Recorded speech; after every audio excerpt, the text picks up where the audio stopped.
Ever wanted to see a UFO? Yes? Well then, let's break it down here into when and where you can see a UFO. First, let's ask John Keel. John Keel is probably my favourite investigator and writer on the UFO subject. Across the many books and lectures he's done, most notably the Mothman prophecies, he has explored many mysteries I've been puzzled over since I was a kid. Most importantly, how to find a UFO for yourself.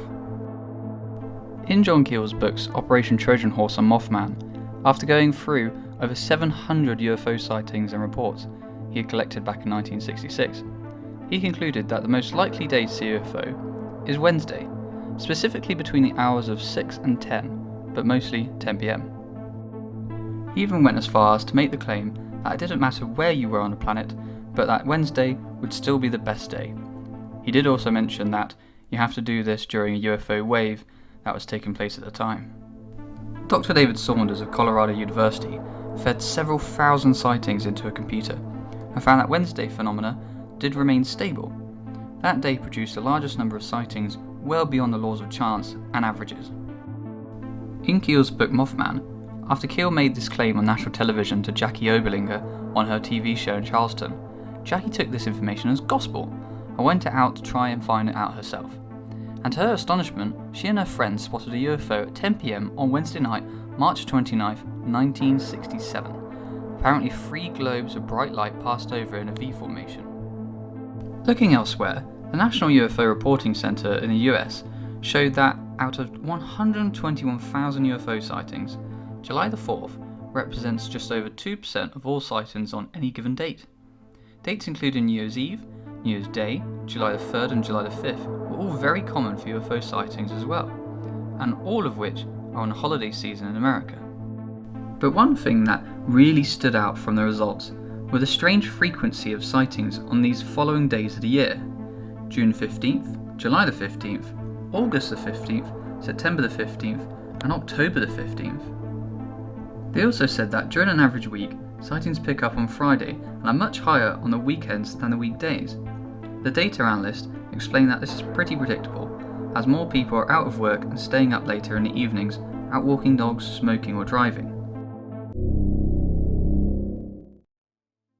There are a bunch of top 10 places to see UFOs articles online, and most are trash.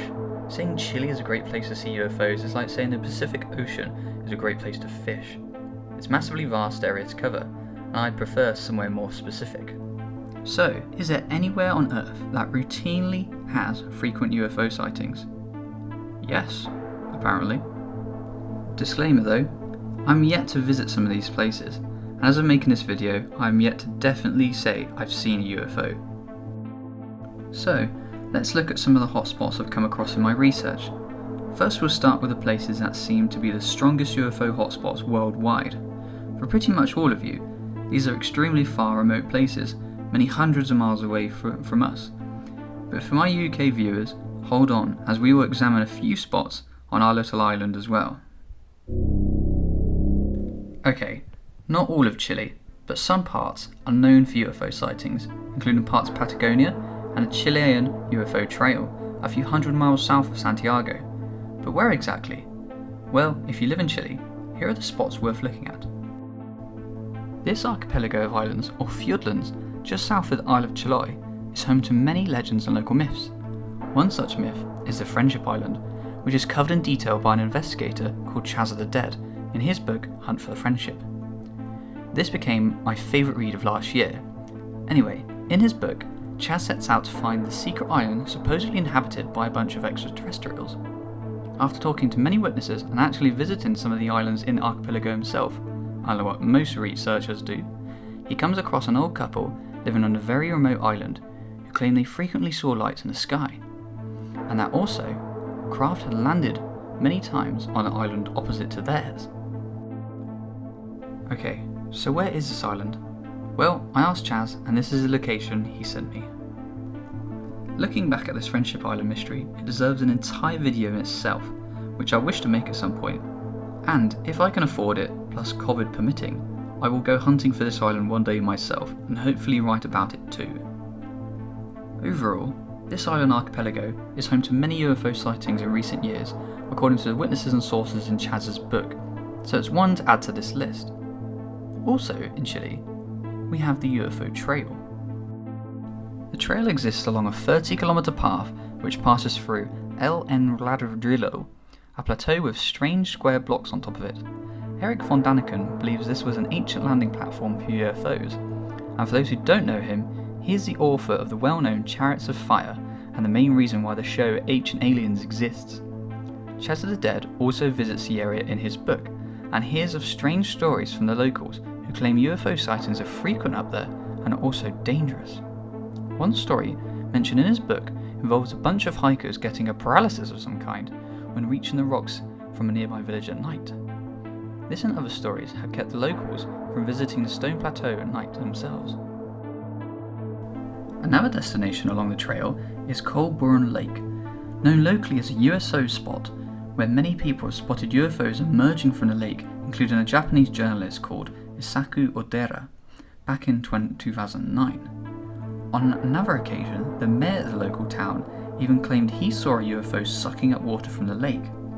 Quest TV did a show on this lake too. In the show, witnesses also claimed that Laguna del Moal, which feeds the Colborne Lake a few miles to the east, has had many UFO sightings over the years too. Situated right by the coast in the state of Pará in Brazil, Colares is well known for UFO sightings, including the Great Attack of 1977 and 78.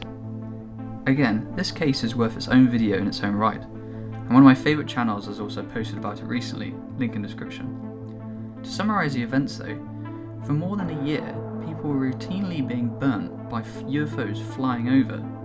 This went so far that 40 people were injured and 2 known instances leading to death. This was recorded by the town doctor Waleed Carvalho, who is interviewed in this book by Bob Pratt, UFO Danger Zone. Other areas were highlighted in Bob's book for having frequent UFO sightings that have been taking place as far as word of mouth goes back and still continues to this day. Here is a list of the main locations where these have been happening. First on the list is the Valley of the Old Women, which is north of Belo Horizonte in the state of Minas Gerais. The coastal areas of the state of Ceará, the entire state of Rio Grande do Norte, mostly concentrated to the southern central part of the state, Crab Island and surrounding areas just south of São Luís, the state of Maranhão, and around the town of Santarém, state of Pará. This is where the Tapao River meets the Amazon. Mexico seems to be full of mysterious and strange places, and many supposed UFO hotspots exist here. Guadalupe Island, just west of Baja California, Mexico, is home to a strange magnetic anomaly that makes it the #1 hotspot for great white sharks in the world, and many tourists flock here year after year to take a dip in a cage.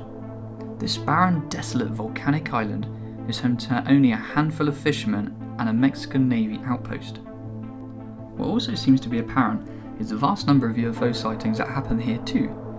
During the famous Nimitz incident back in 2004, this island was the location where many of the UFOs were seen to disappear off radar, according to the radar operator Kevin Day.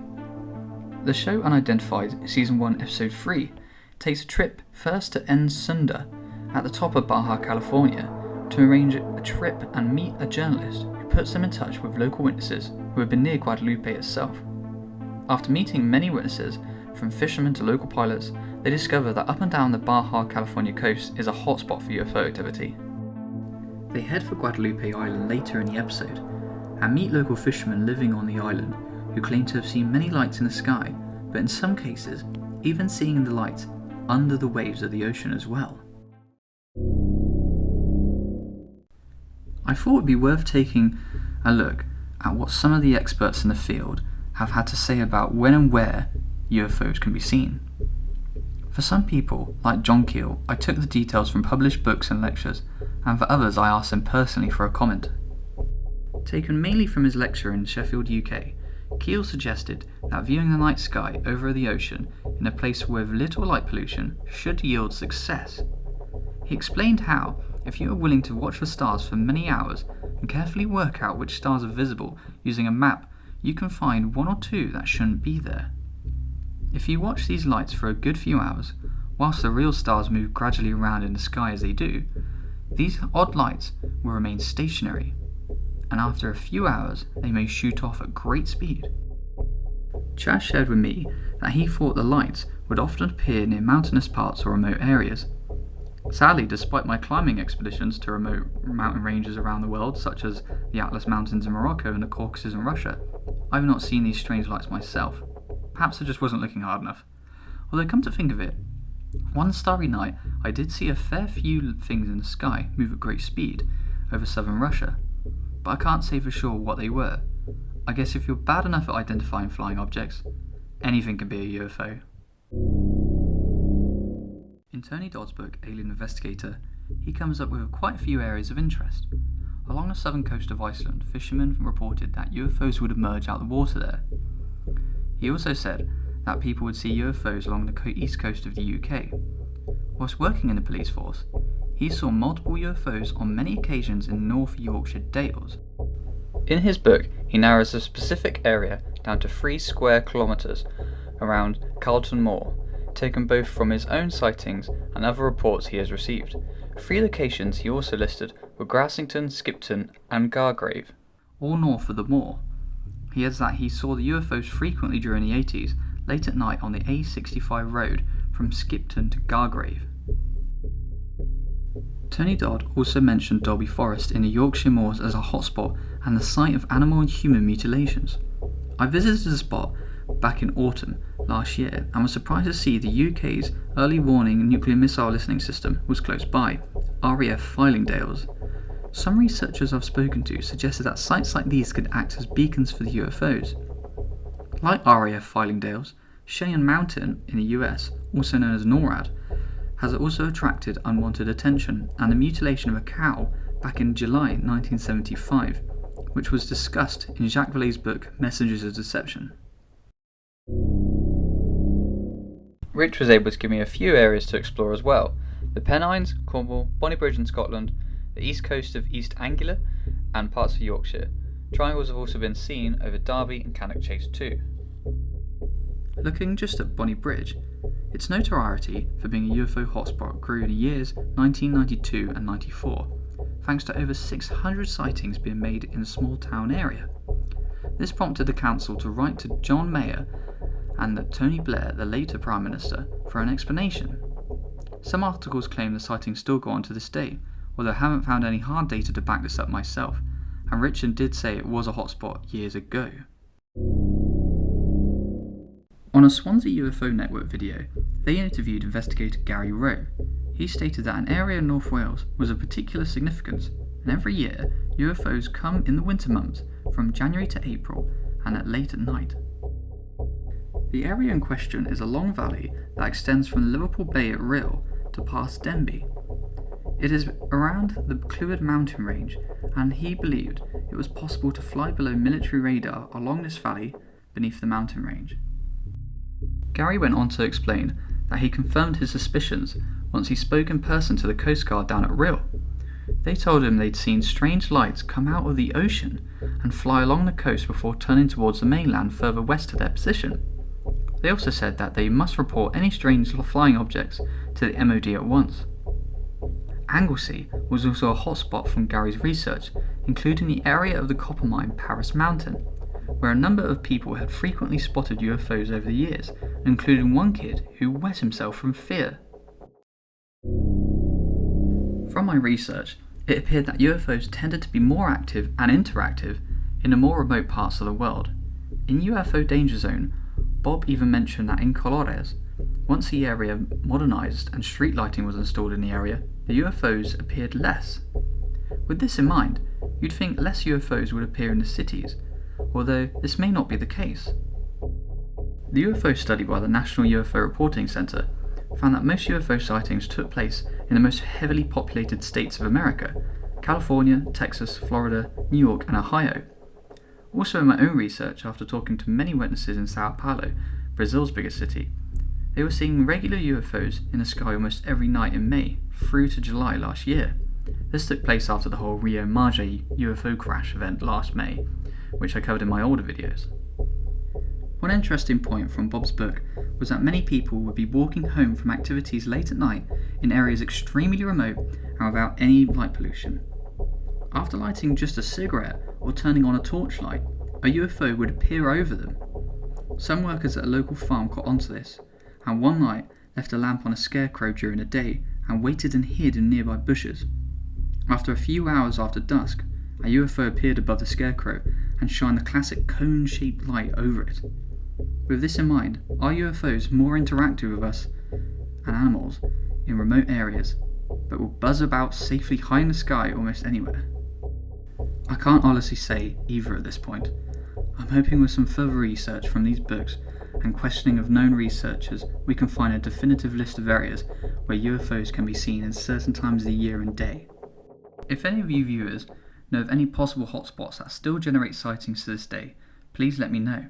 I did ignore the obvious Nevada and Roswell from this list, as they're always talked about. In future, I hope to make more videos on this topic, as I'm sure I'll discover more insight with more research. After all, I just want to see these UFOs myself and show you what I find. Thank you all. Goodbye.